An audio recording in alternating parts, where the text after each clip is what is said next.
سمجھیں ہر ایک چیز کو در حقیقت، دے دے الہی وہ نور بصیرت۔ الحمدللہ وحدہ والصلاة والسلام علی من لا نبی بعدہ، اما بعد فاعوذ باللہ من الشیطان الرجیم، بسم اللہ الرحمن الرحیم۔ انا ہدیناہ السبیل اما شاکرا و اما کفورا۔ اللہ تعالیٰ کے انسان پر بے شمار انعامات اور احسانات ہیں۔ ان احسانات میں سے ایک عظیم احسان اور انعام یہ ہے کہ اللہ تعالیٰ نے انسان کو سوچنے کی صلاحیت عطا کی ہے، اس کو تدبر و تفکر کا ملکہ عطا کیا ہے جو کسی اور مخلوق کو اللہ تعالیٰ نے عطا نہیں کیا۔ اگر انسان اس ملکے اور اس خوبی کا غلط استعمال کرتا ہے تو پھر یہ ایک بڑی اندوہناک اور افسوسناک بات ہے۔ اس کا غلط استعمال اس طرح بھی ہے کہ اس کو غیر متوازن کر دے، صرف دوسروں تک محدود کر دے، اپنی جو سوچ ہے، اپنی جو فکر ہے، اسے دوسروں پر ہی مرتکز کر دے، محدود کر دے، اپنے بارے میں سوچے ہی نہ کہ میرے خیالات اور نظریات میں کیا تبدیلیاں آ رہی ہیں، میرے جذبات میں کیا تغیرات واقع ہو رہے ہیں، میری ترجیحات اور پریفرنسز کیسے کیسے بدل رہی ہیں، اس پہ غور ہی نہ کرے۔ محترم ناظرین کرام، اسی کے حوالے سے چند گزارشات میں آپ کی خدمت میں پیش کروں گا۔ اگر انسان یہ محسوس کرتا ہے کہ اس نے اچھا کام کیا، اسے خوشی محسوس ہوئی، برا کام کیا تو اس کو دکھ ہوا، یہ کیفیت ہے تو یہ تو اچھی بات ہے۔ اگر اس میں یہ تبدیلی آ چکی ہے کہ وہ اچھا کام کر رہا ہے اس کو خوشی محسوس نہیں ہو رہی، برا کام کر رہا ہے اس کو دکھ نہیں ہو رہا، تو اس کا مطلب یہ ہے کہ اب اسے اپنی بہت زیادہ فکر کرنی چاہیے،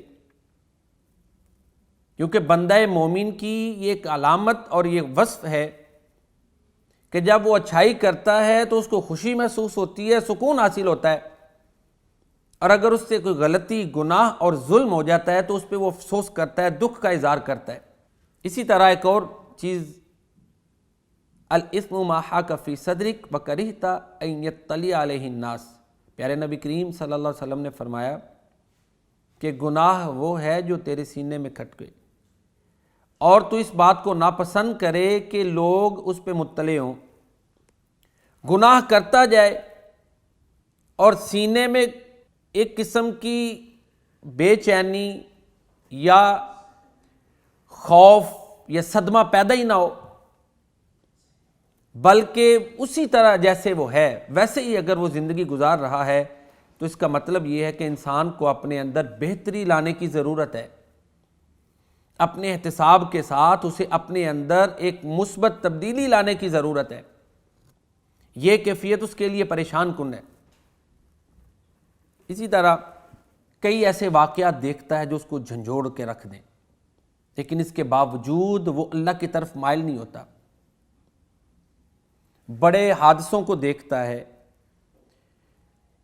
بڑے لوگوں کی اچانک اموات کو دیکھتا ہے، ایسے ایسے واقعات دیکھتا ہے کہ جن سے رونگٹے کھڑے ہو جاتے ہیں، لیکن وہ ٹس سے مس نہیں ہوتا، اسی طرح گناہ میں لگا ہوا ہے، اسی طرح اللہ کی نافرمانیاں کر رہا ہے، اسی طرح گناہ میں اس کو لذت محسوس ہو رہی ہے، تو یہ کیفیت انسان کے لیے پریشان کن ہے۔ یہ قساوت قلبی میں آتا ہے، جس طرح کے گائے والوں کا قرآن کریم میں واقعہ موجود ہے کہ ان کے سامنے اللہ تعالیٰ نے گائے کو زندہ کیا، اس کا ایک عضو مقتول کو مارا گیا، اپنے قاتل کے بارے میں مقتول نے زندہ ہو کر بتایا کہ فلاں میرا قاتل ہے۔ یہ معجزہ دیکھ کر، کیونکہ موسیٰ علیہ السلام کا معجزہ ہی تھا نا، اور یہ خارق عادت عمل دیکھ کر اہل کتاب پھر بھی ویسے کے ویسے ہی رہے، اپنے اندر کوئی بہتری نہ لائے، تو اس چیز پر اللہ تعالیٰ نے ان کی ملامت کی ہے۔ ثم قست قلوبکم من بعد ذلک فہی کالحجارۃ او اشد قسوہ وَإِنَّ مِنَ الْحِجَارَةِ لَمَا يَتَفَجَّرُ مِنْهُ الْأَنْهَارُ وَإِنَّ مِنْهَا لَمَا يَشَّقَّقُ فَيَخْرُجُ مِنْهُ الْمَاءُ وَإِنَّ مِنْهَا لَمَا يَهْبِطُ مِنْ خَشْيَةِ اللَّهِ وَمَا اللَّهُ بِغَافِلٍ عَمَّا تَعْمَلُونَ۔ تو اگر انسان کی کیفیت یہ بن چکی ہے کہ وہ قرآن کریم کو سنتا ہے لیکن گناہ کو نہیں چھوڑ رہا، وہ ایک مؤثر سے مؤثر واعظ کو سنتا ہے، اپنے اندر تبدیلی اور بہتری نہیں لاتا، یہ مظاہر فطرت پر غور کرتا ہے، اس میں اللہ کی قدرت کی بڑی نشانیاں دیکھتا ہے لیکن پھر بھی اس میں کوئی بہتری نہیں آتی، یا اموات یا حادثات کو دیکھ کر پھر بھی اس میں اپنے اندر بہتری نہیں آتی، تو یہ ایک انسان کے لیے المناک بات ہے۔ تو لہذا بہترین انسان وہ ہے جو اپنے بارے میں سوچے۔ اقبال نے کہا نا، اپنے من میں ڈوب کر پا جا سراغ زندگی، تو اگر میرا نہیں بنتا نہ بن، اپنا تو بن۔ پانی پانی کر گئی مجھے قلندر کی یہ بات، تو جھکا جب غیر کے آگے نہ تن تیرا نہ من۔ تو ہمارے معاشرے میں یہ ایک المناک چیز ہے جو دیکھنے میں آتی ہے، ہم دوسروں پہ بڑا دھیان رکھتے ہیں، اس نے یہ غلطی کی ہے، اس نے فلاں خطا کی ہے، اس میں یہ خامی ہے، لیکن ہم اپنے بارے میں نہیں سوچتے، حالانکہ ہم جواب دہ اپنے ہیں۔ ہمیں اللہ تعالیٰ نے ہماری ذات کے بارے میں پوچھنا ہے کہ تم نے کیا کیا ہے۔ تو یہ جو ہماری سوچ کا محور ہے نا، یا دوسرے لفظوں میں ہم یہ کہہ سکتے ہیں، یہ جو ہماری سوچ کی ڈائریکشن ہے کہ ہم نے اسے دوسروں پر مرتکز کر دیا ہوا ہے، اپنے بارے میں سوچتے ہی نہیں کہ اپنے بارے میں سوچیں، اپنی غلطیوں کو نوٹ کریں، اپنے اندر بہتری لائیں، اپنی خامیوں کو دور کریں۔ یہ جو کیفیت ہمارے اندر نہیں نہ پیدا ہوتی، یہ بڑی المناک بات ہے۔ ایسے ہی ایک انسان وہ دیکھے کہ اس کی خواہشات کی جہت درست ہے، اگر اس کی خواہشات بے لگام ہوتی جا رہی ہیں اور وہ خواہشات کا ہی بندہ بن گیا ہے، تو یہ اس کے اندر جو کیفیت ہے یہ پریشان کن ہے۔ قرآن کریم میں سورہ قصص میں اللہ تعالیٰ فرماتے ہیں وَمَنْ أَضَلُّ مِمَّنِ اتَّبَعَ هَوَاهُ بِغَيْرِ هُدًى مِّنَ اللَّهِ إِنَّ اللَّهَ لَا يَهْدِي الْقَوْمَ الظَّالِمِينَ۔ جو شخص اللہ کی ہدایت کو چھوڑ کر صرف اپنی خواہشات کے پیچھے لگ جاتا ہے، اس سے بڑا گمراہ کون ہے؟ بس جو دل میں کر رہا ہے، یہ نہیں دیکھتا کہ اس کے بارے میں اللہ تعالیٰ نے کیا فرمایا ہے، پیارے رسول کریم صلی اللہ علیہ وسلم کی کیا تعلیمات ہیں، یہ نہیں دیکھتا۔ باجی میری مرضی ہے، میری خواہش ہے، میری تمنا ہے، اس لیے کر رہا ہوں۔ تو خواہشات، تمنائیں، آرزویں اگر تو قرآن اور سنت کے سانچے میں ڈھلی ہوئی ہیں تو پھر تو ویل اینڈ گڈ ہے، پھر بات اچھی ہے۔ اگر ایسا نہیں ہے، خواہشات بے لگام ہو چکی ہیں اور وہ قرآن و سنت سے ٹکرانے کے باوجود ہم ان کے پیچھے چل رہے ہیں، پرواہ نہیں کرتے اللہ کے کیا احکامات ہیں، پیارے نبی صلی اللہ علیہ وسلم کی کیا تعلیمات ہیں، تو یہ بات پریشان کن ہے۔ آپ صلی اللہ علیہ وآلہ وسلم کا فرمان ہے، آپ نے فرمایا لا یؤمن احدکم حتی یکون ہواہ تبعا لما جئت بہ۔ تم میں سے کوئی شخص اس وقت تک ایماندار نہیں ہو سکتا جب تک کہ اس کی خواہشات ان تعلیمات کے تابع نہ ہو جائیں جو میں لے کر آیا ہوں۔ سورہ الجاثیہ میں اللہ تعالیٰ یہی مضمون بیان کرتے ہیں، اور وہاں پر بھی بڑے سخت الفاظ ہیں۔ اللہ تعالیٰ فرماتے ہیں افرأیت من اتخذ الہہ ہوا، کیا تم نے اس شخص کو دیکھا جس نے اپنی خواہش کو اپنا معبود بنا لیا؟ وَأَضَلَّهُ اللَّهُ عَلَىٰ علم، علم ہونے کے باوجود اللہ نے پھر اس کو گمراہ کر دیا۔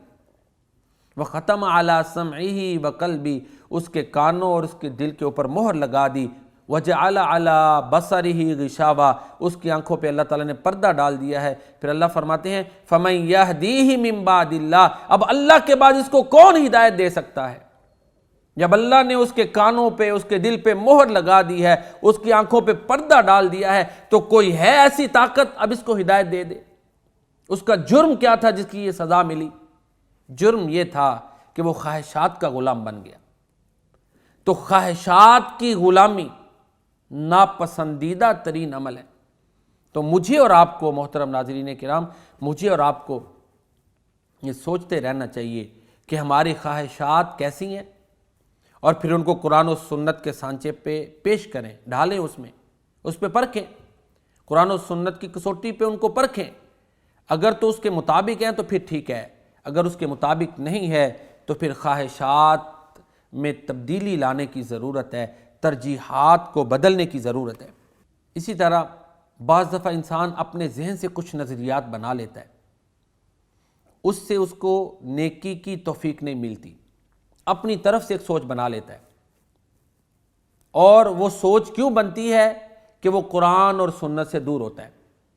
اس کو میں ایک مثال سے آپ کے سامنے رکھتا ہوں، بات آسانی سے سمجھ میں آ جائے گی۔ ہمارے ہاں کچھ لوگوں کا یہ نظریہ اور سوچ ہے، اور باقاعدہ وہ اس کی تبلیغ کرتے ہیں کہ جی عبادات کی کیا ضرورت ہے، بس خدمت خلق کریں، بس یہی کافی ہے۔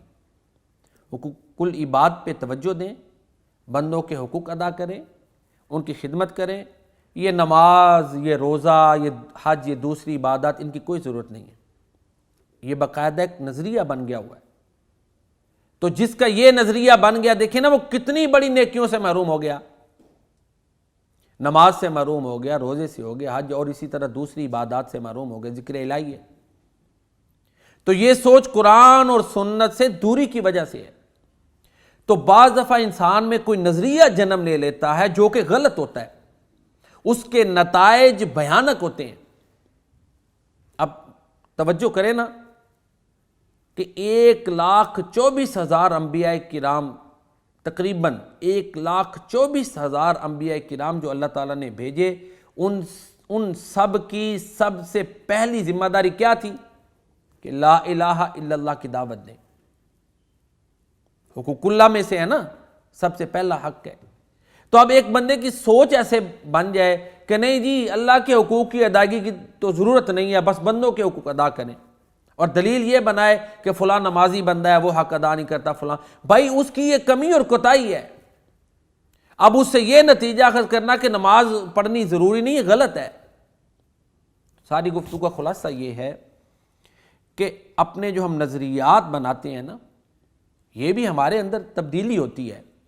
ہم دیکھتے رہیں کہ ہمارے جو عقائد اور نظریات ہیں کہیں قرآن اور سنت سے متصادم تو نہیں، کہیں ٹکراتے تو نہیں۔ ہم نے جذباتیت کی لہر میں آ کے یا جذباتی ہو کے ایسے فیصلے کر لیے، نظریات بنا لیے، تو یہ ہمارے لیے کہیں تباہ کن تو ثابت نہیں ہوں گے۔ تو لہٰذا یہ سوچ درست نہیں ہے کہ صرف بندوں کے حقوق ادا کریں، اللہ کے حقوق اللہ معاف کرنے والا ہے، کوئی ادائیگی کی ضرورت نہیں ہے۔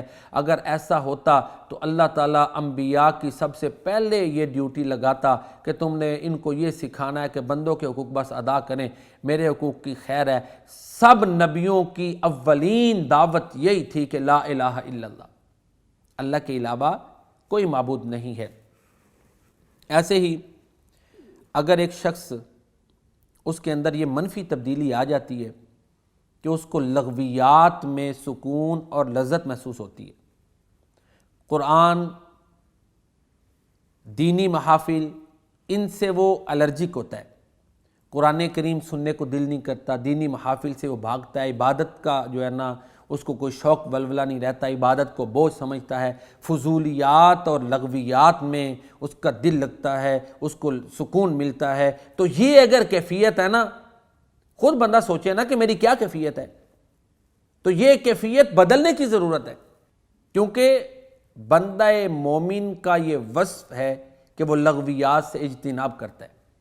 سورۃ المؤمنون میں اللہ تعالیٰ فرماتے ہیں قد افلح المؤمنون الذین هم فی صلاتهم خاشعون والذین هم عن اللغو معرضون، یقیناً وہ ایماندار کامیاب ہو گئے، وہ جو اپنی نماز میں خشوع و خضوع کرتے ہیں، اور وہ ایماندار جو لغویات سے اعراض کرتے ہیں، منہ موڑتے ہیں۔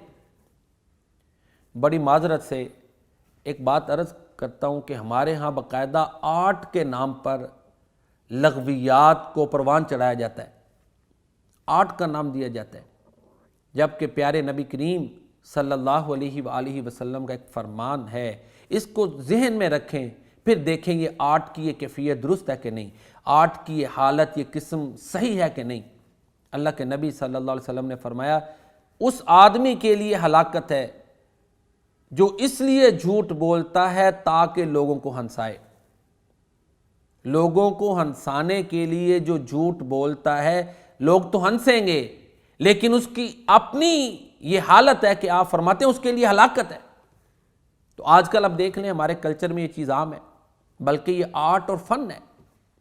ایک سکل سمجھا جاتا ہے اس کو کہ بس لوگوں کو ہنساؤ جی، دکھ ہیں، پریشانیاں ہیں، جائز ذرائع بہت زیادہ ہے، تو اپنے آپ کو مصیبت میں ڈال کے اپنی آخرت کو جو ہے نا وہ داؤ پہ لگا کے یہ عمل کرنا درست نہیں ہے۔ بندہ مومن کا یہ وصف ہے کہ وہ لغویات سے، فضولیات سے اجتناب کرتا ہے، اس کا کردار، رویہ مثالی ہوتا ہے۔ اقبال نے کہا نا، ہر لحظہ ہے مومن کی نئی شان نئی آن، گفتار میں کردار میں اللہ کی برہان، قہاریو غفاریو قدوسیو جبروت، یہ چار عناصر ہوں تو بنتا ہے مسلمان۔ تو بندہ مومن کا جو کردار ہے وہ لغویات سے پاک ہوتا ہے۔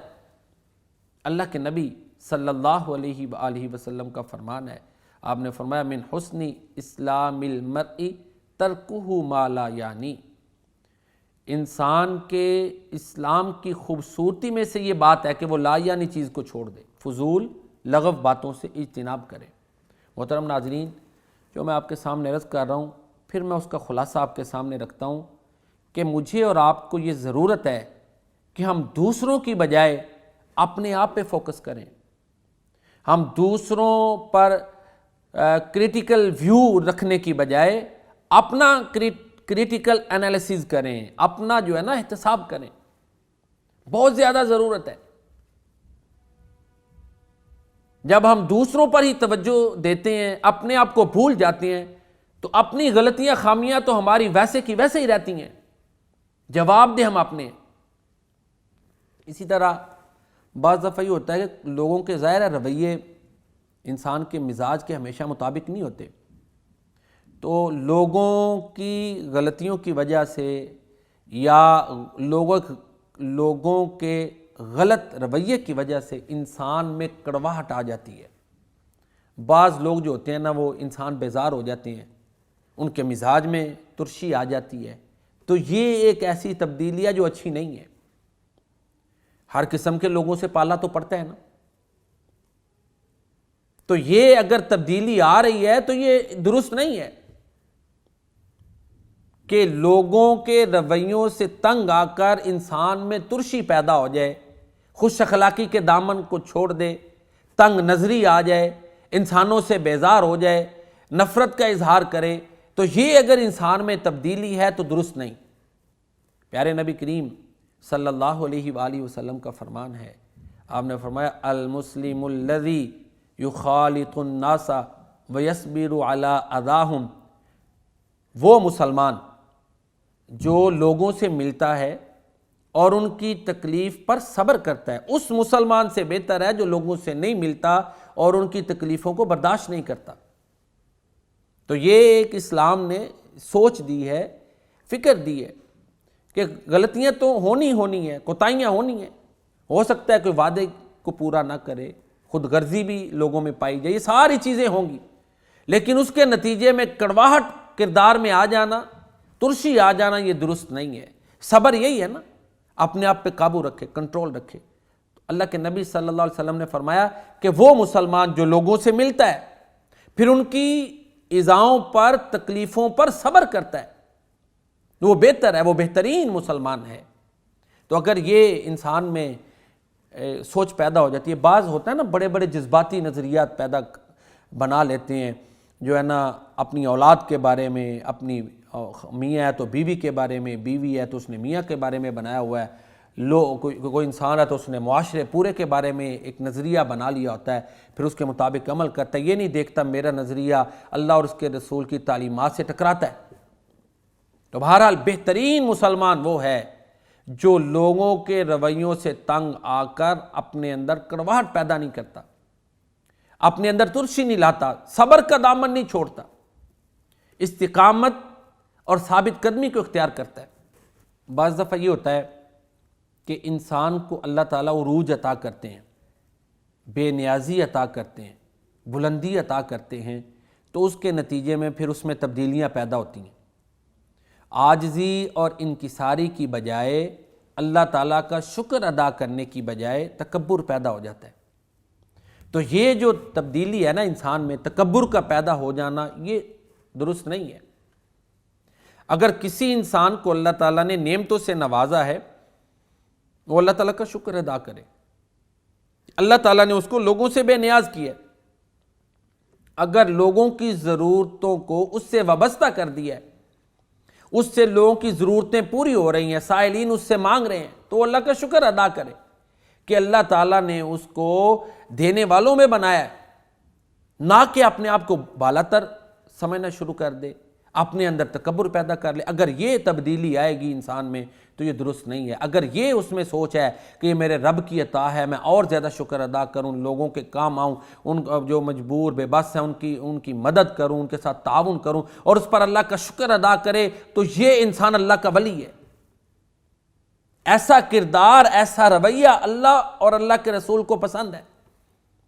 اس کے اپوزٹ دیکھ لیں، اگر انسان کے حالات دیگر گوں ہو گئے ہیں، پریشان ہو گئے تو وہ مایوس نہ ہو جائے، اللہ تعالیٰ سے بھی گلے شکوے شروع کر دے، لوگوں سے بھی ہر وقت جو ہے نا وہ مایوسی کی باتیں کرے، صبر کا دامن ہاتھ سے چھوڑ دے. بعض لوگ تو یہاں تک ہوتا ہے کہ نماز تلک چھوڑ دیتے ہیں. تو یہ انسان میں آزمائش کے وقت یہ جو تبدیلی ہے یہ ایک تباہ کن ہے، اس کے لیے نقصان دہ ہے. انسان کو سب سے زیادہ اپنے آپ پہ فوکس کرنا چاہیے. ایک صحابی سیدنا ابوبکر صدیق رضی اللہ تعالیٰ عنہ سے ملے اور عرض کرتے ہیں کہ لگتا ہے میرے اندر نفاق آ گیا ہے. دیکھیں صحابہ کرام کس طرح اپنا احتساب کرتے تھے. پوچھا وہ کیسے؟ کہنے لگے جب میں اللہ کے نبی صلی اللہ علیہ وسلم کے پاس ہوتا ہوں، آپ کا واعظ سنتا ہوں، تو پھر میرے ایمان کی کیفیت اور ہوتی ہے، لیکن جب میں بازار میں جاتا ہوں، اپنے کام کاج میں لگ جاتا ہوں، پھر وہ کیفیت نہیں رہتی. سیدنا ابوبکر صدیق رضی اللہ تعالیٰ عنہ کہتے ہیں یہی کیفیت میری بھی ہے. دونوں پیارے نبی کریم صلی اللہ علیہ وآلہ وسلم کی خدمت میں پیش ہوئے، اپنی حالت بیان کی، تو آپ صلی اللہ علیہ وسلم نے فرمایا کہ اگر تمہاری وہی کیفیت رہے جو تمہاری میرے پاس کیفیت ہوتی ہے تو پھر فرشتے تمہارے ساتھ سلام کریں. اس واقعے کے ذکر کرنے کا مقصد یہ ہے کہ صحابہ کرام رضوان اللہ علیہم اجمعین کس قدر اپنے آپ پر فوکس کرتے تھے، اپنے بارے میں غور کرتے تھے کہ ہمارے اندر یہ کیفیات کیوں ہیں. وہ اپنے آپ کو جو ہے وہ ہدف تنقید بناتے تھے. میں اور آپ دوسروں کو ہی فوکس رکھتے ہیں، تو یہ ہمارا رویہ جو ہے درست نہیں ہے. میری اور آپ کی سب سے بڑی ذمہ داری یہ ہے کہ ہم اپنے آپ پر توجہ دیں، اپنے آپ پر تدبر تفکر کریں اور پھر دیکھیں کہ ہمارے اندر کوئی ایسی تبدیلیاں تو نہیں آ رہی جو منفی ہیں، جو اللہ اور اللہ کے رسول کو ناپسند ہیں. اگر یہ کیفیت ہے تو پھر اللہ سے دعا مانگنی چاہیے. اگر ایک بندہ دعا سے ہی محروم ہو گیا ہے، پہلے مانگتا تھا اب نہیں مانگ رہا، تو یہ بھی ایک درست بات نہیں ہے. تو اللہ سے دعا مانگنی چاہیے کہ اللہ تعالیٰ ہمیں اپنے اندر بہتری لانے کی توفیق عطا فرمائے. جو میں نے سنایا محترم ناظرین آپ نے سنا، اللہ تعالیٰ ہمیں اس پر عمل کی توفیق عطا فرمائے. آمین یا رب العالمین. وما علینا الا البلاغ المبین.